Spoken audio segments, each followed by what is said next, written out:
Operation Sindoor Pakistan ಕನಸೊಲ್ಲು ಬೆಚ್ಚಿ ಬೀಳಿಸುವ ಕಾರ್ಯಾಚರಣೆ. ಪಹಲ್ಗಾಮ್ ದಾಳಿಗೆ ಕೊಟ್ಟ ತಿರುಗೇಟಿಗೆ ಜಿನ್ನಾಲ್ಯಾಂಡ್ ಇನ್ನೂ ಚೇತರಿಸಿಕೊಂಡಿಲ್ಲ.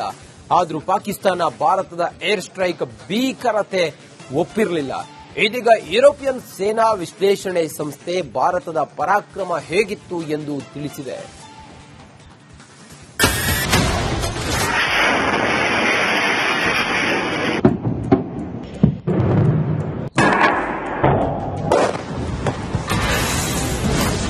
ಕದನ ವಿರಾಮಕ್ಕೆ ಪರಿಪರಿಯಾಗಿ ಬೇಡಿತ್ತು ಪಾಕ್. ಐರೋಪ್ಯ ಸೇನಾ ವಿಶ್ಲೇಷಣೆಯ ಸ್ಫೋಟಕ ವರದಿ. ಆಪರೇಷನ್ ಸಿಂಧೂರ ಪಹಲ್ಗಾಮ್ ನರಮೇಧಕ್ಕೆ ಭಾರತ ಪಾಕಿಸ್ತಾನಕ್ಕೆ ನುಗ್ಗಿ ಹೊಡೆದು ಬಂದಿತ್ತು. ಜಿನ್ನಾಲ್ಯಾಂಡ್ನ ಸೇನಾ ನೆಲೆಗಳು ಉಗ್ರ ಸಂಘಟನೆಗಳ ಹೆಡ್ ಕ್ವಾರ್ಟರ್ಸ್ ಸುಡುಗಾಡುಗಳಾಗಿ ಬದಲಾಗಿತ್ತು. ಇನ್ನೇನು ನಮ್ಮನ್ನ ಮೋದಿ ಸುಮ್ಮನೆ ಬಿಡಲ್ಲ ಎಂದು ಅರಿತ ಶಹಬಾಜ್ ಶರೀಫ್ ಮೇ 10ರಂದು ಯುದ್ಧ ವಿರಾಮಕ್ಕೆ ಮನವಿ ಮಾಡಿತು. ಈ ಬಗ್ಗೆ ಸ್ವತಃ ಯುರೋಪಿಯನ್ ಸೇನಾ ವಿಶ್ಲೇಷಣೆ ವರದಿ ಹೇಳಿದೆ.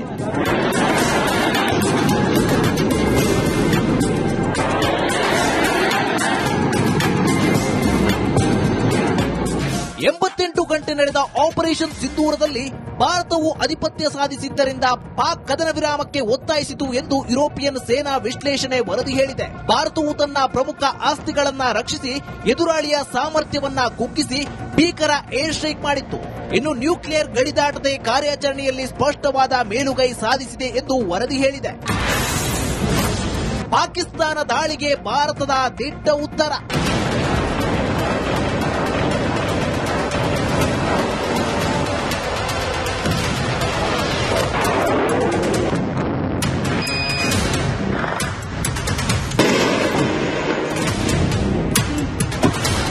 ಯುದ್ಧ ನಿಲ್ಲಿಸಿ ಎಂದು ಪಾಕ್ ಪರಿಪರಿಯಾಗಿ ಬೇಡಿತ್ತು ಅಂತ ಸ್ವಿಟ್ಜರ್ಲೆಂಡ್ನ ಸ್ವತಂತ್ರ ಸೇನಾ ಅಧ್ಯಯನ ಸಂಸ್ಥೆ ಸಿಎಚ್ಪಿಎಂ ಹೇಳಿದೆ. ಈ ಸಂಸ್ಥೆಯ ವರದಿ ಪ್ರಕಾರ ಪಹಲ್ಗಾಮ್ನಲ್ಲಿ ನಡೆದ ಉಗ್ರರ ದಾಳಿಗೆ ಪ್ರತಿಕಾರವಾಗಿ ಭಾರತವು ಕಂಡು ಕೇಳರಿಯದ ರೀತಿಯಲ್ಲಿ ದಾಳಿ ಮಾಡಿತ್ತು. ಪಾಕಿಸ್ತಾನದಲ್ಲಿರುವ ಜೈಷ್ ಎ ಮೊಹಮ್ಮದ್, ಲಷ್ಕರ್ ಎ ತೊಯ್ಬಾ ಹೆಡ್ ಕ್ವಾರ್ಟರ್ಸ್ ಮತ್ತು ತರಬೇತಿ ಕೇಂದ್ರಗಳ ಮೇಲೆ ದಾಳಿ ಮಾಡಲು ಪ್ರಧಾನಿ ಮೋದಿ ಅನುಮತಿ ನೀಡಿದ್ದರು ಎಂದು ವರದಿ ಹೇಳಿದೆ. ಪುಡಿ ಪುಡಿಯಾಗಿದ್ವು ಪಾಕ್ ಏರ್ ಡಿಫೆನ್ಸ್.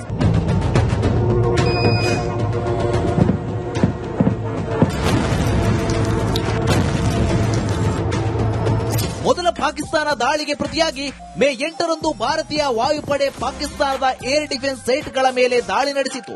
ಈ ದಾಳಿಯಲ್ಲಿ ಹಲವು ರಾಡರ್ ಮತ್ತು ಮಿಸೈಲ್ ಬ್ಯಾಟರಿಗಳನ್ನ ನಾಶಪಡಿಸಲಾಯಿತು. ಇನ್ನು ಭಾರತೀಯ ವಾಯುಪಡೆ ಪಾಕಿಸ್ತಾನದ ವಾಯು ಪ್ರದೇಶವನ್ನ ಕಬ್ಜಾ ಮಾಡಿತ್ತು ಎಂದು ಸಿಎಚ್ಪಿಎಂ ಹೇಳಿದೆ. ಪಾಕಿಸ್ತಾನಕ್ಕೆ ನಡುಕ ಹುಟ್ಟಿಸಿತು ಬ್ರಹ್ಮಾಸ್ತ್ರ.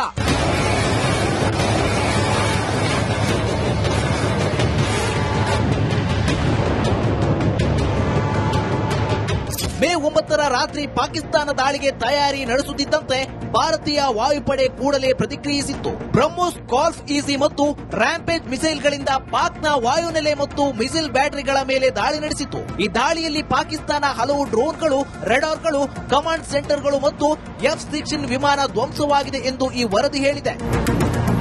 Bureau report, Republic Kannada.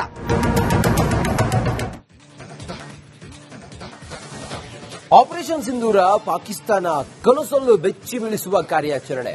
Pahalgam ದಾಳಿಗೆ ಕೊಟ್ಟ ತಿರುಗೇಟಿಗೆ ಜಿನ್ನಾಲ್ಯಾಂಡ್ ಇನ್ನೂ ಚೇತರಿಸಿಕೊಂಡಿಲ್ಲ. ಆದರೂ ಪಾಕಿಸ್ತಾನ ಭಾರತದ ಏರ್ ಸ್ಟ್ರೈಕ್ ಭೀಕರತೆ ಒಪ್ಪಿರಲಿಲ್ಲ. ಇದೀಗ ಯುರೋಪಿಯನ್ ಸೇನಾ ವಿಶ್ಲೇಷಣೆ ಸಂಸ್ಥೆ ಭಾರತದ ಪರಾಕ್ರಮ ಹೇಗಿತ್ತು ಎಂದು ತಿಳಿಸಿದೆ.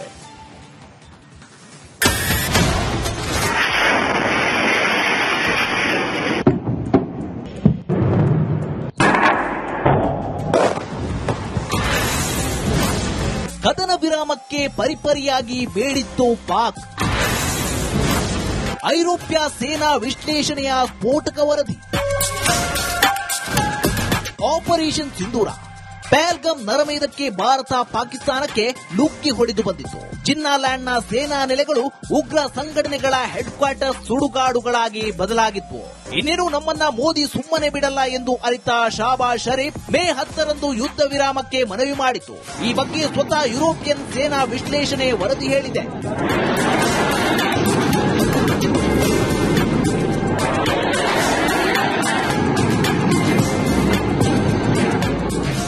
88 ಗಂಟೆ ನಡೆದ ಆಪರೇಷನ್ ಸಿಂಧೂರದಲ್ಲಿ ಭಾರತವು ಆಧಿಪತ್ಯ ಸಾಧಿಸಿದ್ದರಿಂದ ಪಾಕ್ ಕದನ ವಿರಾಮಕ್ಕೆ ಒತ್ತಾಯಿಸಿತು ಎಂದು ಯುರೋಪಿಯನ್ ಸೇನಾ ವಿಶ್ಲೇಷಣೆ ವರದಿ ಹೇಳಿದೆ. ಭಾರತವು ತನ್ನ ಪ್ರಮುಖ ಆಸ್ತಿಗಳನ್ನ ರಕ್ಷಿಸಿ ಎದುರಾಳಿಯ ಸಾಮರ್ಥ್ಯವನ್ನ ಕುಗ್ಗಿಸಿ ಭೀಕರ ಏರ್ ಸ್ಟ್ರೈಕ್ ಮಾಡಿತ್ತು. ಇನ್ನು ನ್ಯೂಕ್ಲಿಯರ್ ಗಡಿದಾಟದೆ ಕಾರ್ಯಾಚರಣೆಯಲ್ಲಿ ಸ್ಪಷ್ಟವಾದ ಮೇಲುಗೈ ಸಾಧಿಸಿದೆ ಎಂದು ವರದಿ ಹೇಳಿದೆ. ಪಾಕಿಸ್ತಾನ ದಾಳಿಗೆ ಭಾರತದ ದಿಟ್ಟ ಉತ್ತರ.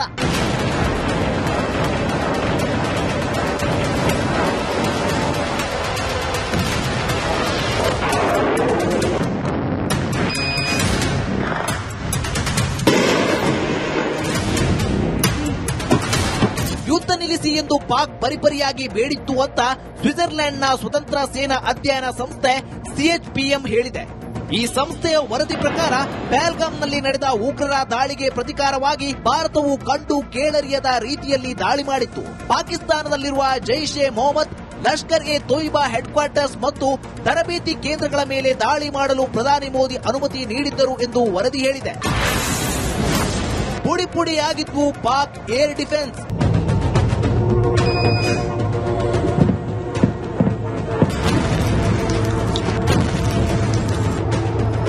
ಮೊದಲ ಪಾಕಿಸ್ತಾನ ದಾಳಿಗೆ ಪ್ರತಿಯಾಗಿ ಮೇ 8ರಂದು ಭಾರತೀಯ ವಾಯುಪಡೆ ಪಾಕಿಸ್ತಾನದ ಏರ್ ಡಿಫೆನ್ಸ್ ಸೈಟ್ಗಳ ಮೇಲೆ ದಾಳಿ ನಡೆಸಿತು. ಈ ದಾಳಿಯಲ್ಲಿ ಹಲವು ರಾಡರ್ ಮತ್ತು ಮಿಸೈಲ್ ಬ್ಯಾಟರಿಗಳನ್ನ ನಾಶಪಡಿಸಲಾಯಿತು. ಇನ್ನು ಭಾರತೀಯ ವಾಯುಪಡೆ ಪಾಕಿಸ್ತಾನದ ವಾಯು ಪ್ರದೇಶವನ್ನ ಕಬ್ಜಾ ಮಾಡಿತ್ತು ಎಂದು ಸಿಎಚ್ಪಿಎಂ ಹೇಳಿದೆ.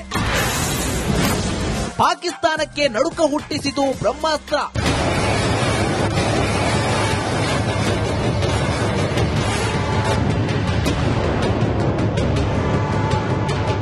ಮೇ 9ರ ರಾತ್ರಿ ಪಾಕಿಸ್ತಾನ ದಾಳಿಗೆ ತಯಾರಿ ನಡೆಸುತ್ತಿದ್ದಂತೆ ಭಾರತೀಯ ವಾಯುಪಡೆ ಕೂಡಲೇ ಪ್ರತಿಕ್ರಿಯಿಸಿತ್ತು. ಬ್ರಹ್ಮೋಸ್, ಕಾಲ್ಫ್ ಈಸಿ ಮತ್ತು ರ್ಯಾಂಪೇಜ್ ಮಿಸೈಲ್ಗಳಿಂದ ಪಾಕ್ನ ವಾಯುನೆಲೆ ಮತ್ತು ಮಿಸೈಲ್ ಬ್ಯಾಟರಿಗಳ ಮೇಲೆ ದಾಳಿ ನಡೆಸಿತು. ಈ ದಾಳಿಯಲ್ಲಿ ಪಾಕಿಸ್ತಾನ ಹಲವು ಡ್ರೋನ್ಗಳು, ರೆಡಾರ್ಗಳು, ಕಮಾಂಡ್ ಸೆಂಟರ್ಗಳು ಮತ್ತು F-16 ವಿಮಾನ ಧ್ವಂಸವಾಗಿದೆ ಎಂದು ಈ ವರದಿ ಹೇಳಿದೆ. Bureau report, Republic Kannada.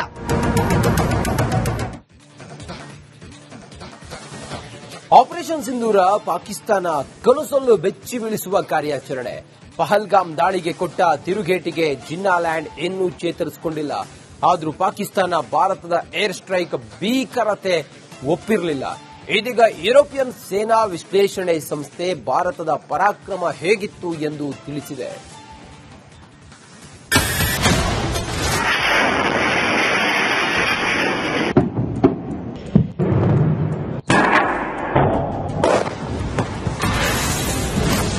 ಕದನ ವಿರಾಮಕ್ಕೆ ಪರಿಪರಿಯಾಗಿ ಬೇಡಿತ್ತು ಪಾಕ್. ಐರೋಪ್ಯ ಸೇನಾ ವಿಶ್ಲೇಷಣೆಯ ಸ್ಫೋಟಕ ವರದಿ. ಆಪರೇಷನ್ ಸಿಂಧೂರ. ಪಹಲ್ಗಾಮ್ ನರಮೇಧಕ್ಕೆ ಭಾರತ ಪಾಕಿಸ್ತಾನಕ್ಕೆ ನುಗ್ಗಿ ಹೊಡೆದು ಬಂದಿತ್ತು. ಜಿನ್ನಾಲ್ಯಾಂಡ್ನ ಸೇನಾ ನೆಲೆಗಳು ಉಗ್ರ ಸಂಘಟನೆಗಳ ಹೆಡ್ ಕ್ವಾರ್ಟರ್ಸ್ ಸುಡುಗಾಡುಗಳಾಗಿ ಬದಲಾಗಿದ್ವು. ಇನ್ನೇನು ನಮ್ಮನ್ನ ಮೋದಿ ಸುಮ್ಮನೆ ಬಿಡಲ್ಲ ಎಂದು ಅರಿತ ಶಹಬಾಜ್ ಶರೀಫ್ ಮೇ 10ರಂದು ಯುದ್ಧ ವಿರಾಮಕ್ಕೆ ಮನವಿ ಮಾಡಿತು.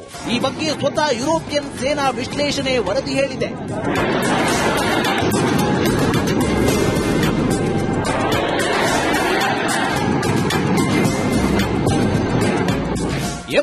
ಗಂಟೆ ನಡೆದ ಆಪರೇಷನ್ ಸಿಂಧೂರದಲ್ಲಿ ಭಾರತವು ಆಧಿಪತ್ಯ ಸಾಧಿಸಿದ್ದರಿಂದ ಪಾಕ್ ಕದನ ವಿರಾಮಕ್ಕೆ ಒತ್ತಾಯಿಸಿತು ಎಂದು ಯುರೋಪಿಯನ್ ಸೇನಾ ವಿಶ್ಲೇಷಣೆ ವರದಿ ಹೇಳಿದೆ. ಭಾರತವು ತನ್ನ ಪ್ರಮುಖ ಆಸ್ತಿಗಳನ್ನ ರಕ್ಷಿಸಿ ಎದುರಾಳಿಯ ಸಾಮರ್ಥ್ಯವನ್ನ ಕುಗ್ಗಿಸಿ ಭೀಕರ ಏರ್ ಸ್ಟ್ರೈಕ್ ಮಾಡಿತ್ತು. ಇನ್ನು ನ್ಯೂಕ್ಲಿಯರ್ ಗಡಿದಾಟದೆ ಕಾರ್ಯಾಚರಣೆಯಲ್ಲಿ ಸ್ಪಷ್ಟವಾದ ಮೇಲುಗೈ ಸಾಧಿಸಿದೆ ಎಂದು ವರದಿ ಹೇಳಿದೆ. ಪಾಕಿಸ್ತಾನ ದಾಳಿಗೆ ಭಾರತದ ದಿಟ್ಟ ಉತ್ತರ.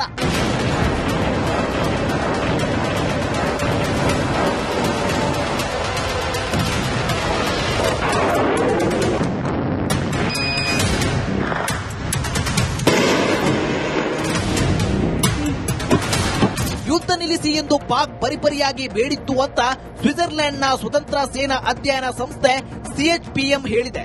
ಈ ಸಂಸ್ಥೆಯ ವರದಿ ಪ್ರಕಾರ ಪಹಲ್ಗಾಮ್ನಲ್ಲಿ ನಡೆದ ಉಗ್ರರ ದಾಳಿಗೆ ಪ್ರತಿಕಾರವಾಗಿ ಭಾರತವು ಕಂಡು ಕೇಳರಿಯದ ರೀತಿಯಲ್ಲಿ ದಾಳಿ ಮಾಡಿತ್ತು. ಪಾಕಿಸ್ತಾನದಲ್ಲಿರುವ ಜೈಷ್ ಎ ಮೊಹಮ್ಮದ್, ಲಷ್ಕರ್ ಎ ತೊಯ್ಬಾ ಹೆಡ್ ಕ್ವಾರ್ಟರ್ಸ್ ಮತ್ತು ತರಬೇತಿ ಕೇಂದ್ರಗಳ ಮೇಲೆ ದಾಳಿ ಮಾಡಲು ಪ್ರಧಾನಿ ಮೋದಿ ಅನುಮತಿ ನೀಡಿದ್ದರು ಎಂದು ವರದಿ ಹೇಳಿದೆ. ಪುಡಿ ಪುಡಿಯಾಗಿದ್ವು ಪಾಕ್ ಏರ್ ಡಿಫೆನ್ಸ್.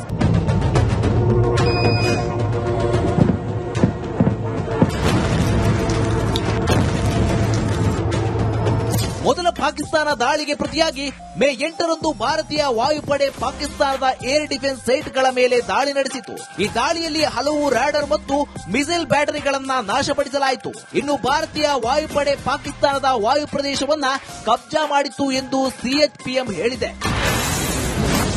ಪಾಕಿಸ್ತಾನಕ್ಕೆ ನಡುಕ ಹುಟ್ಟಿಸಿತು ಬ್ರಹ್ಮಾಸ್ತ್ರ.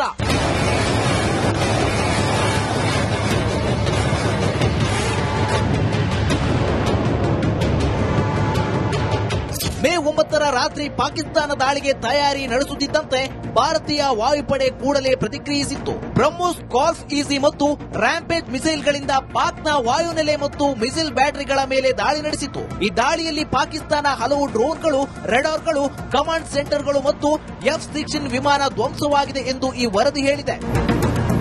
Bureau report, Republic Kannada.